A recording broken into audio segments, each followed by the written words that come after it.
นี่ว่านี่โจทย์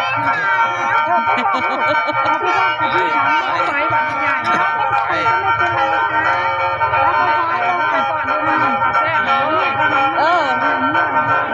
นี่ละผู้บอลอยู่ปักแซงหมอแล้วเว้ยเนี่ยมาเล่นซื่อ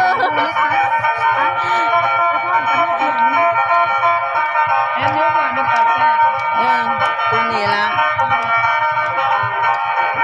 นี่ก็ไปสอนครูเดือนคือกัน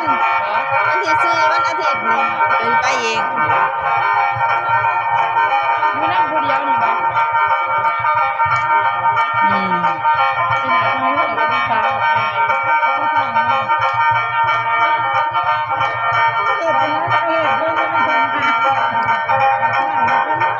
ออกไปเยอะบ่เป็นเพราะว่าเธอล่ำเป็นแต่บวงสรวงเด้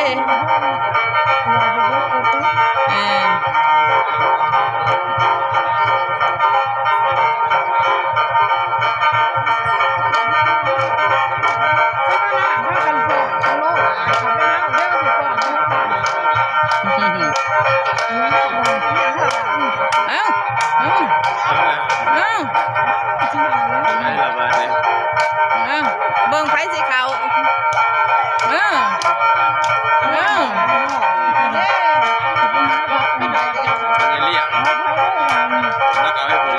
โอ้พูน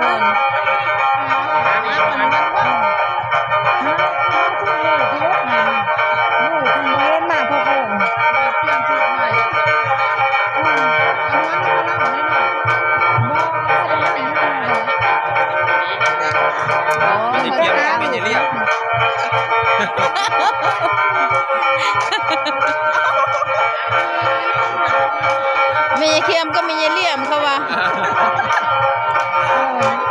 ต้นนี้มีคิงบอกไปแม่มีแล้วมีเลี้ยงต้นนี้ไม่ใช่คิงเลยมีเลี้ยงต้นนี้บ่มีเลี่ยมบ่นี่ต้นนี้แล้วมีเลี้ยงต้นนั้นมีเคียมต้นนั้นมียังไม่ใช่ต้นนั้นได้เข้าไปต้นไม่ใช่ยังต้น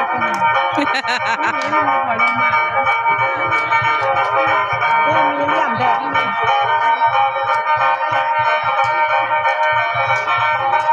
ผู้หน่อยได้ลงก่อนผู้ใหญ่นั่งจะพอจิเอผู้หน่อยลงก่อนผู้หน่อยลงก่อนเด้อผู้ใหญ่นั่งจะพอจิเคอยู่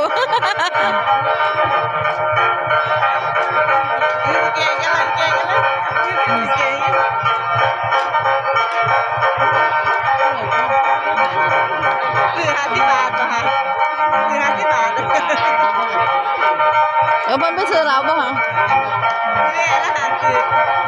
ว่า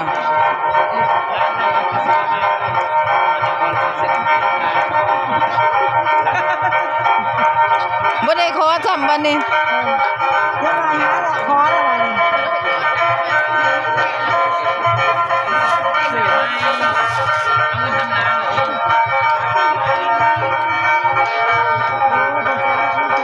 มันเป็นสูตรใหม่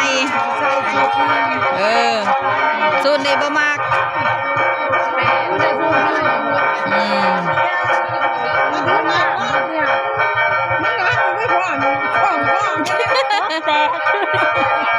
ตกแตกเลยนะ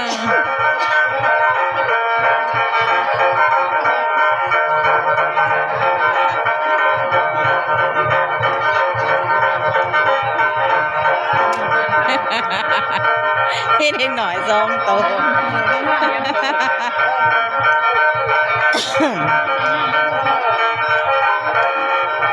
แต่ผู้เยาว์น้ำไทยบ่อยู่ดอก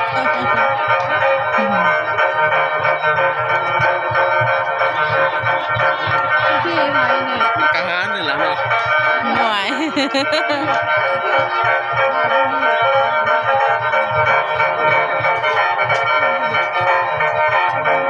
มันจะคิดว่าเพิ่นเป่ามันเป่าให้มันบอกโอ้มันเรียกว่าบอก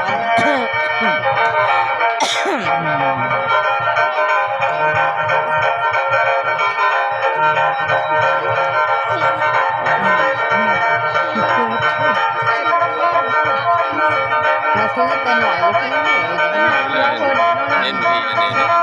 อืม อินได้ตือกอดเลยอินไปเรียบนี่เนาะ เออ แบบเต็ม ที่ว่า แบบเรียบเนี่ย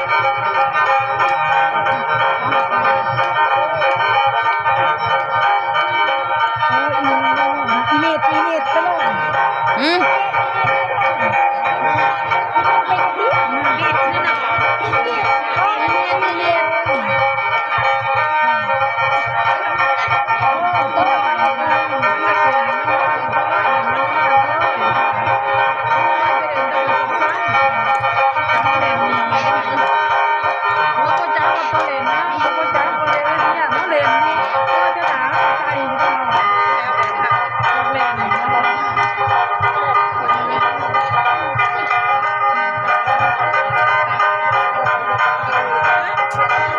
แม่กับลูกเขาบ่ฮะ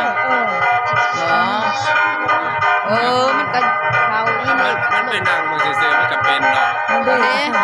แม่กับลูก มันเป็นนางมือเสือกับเป็นเนาะ เอาครูเพันสิลง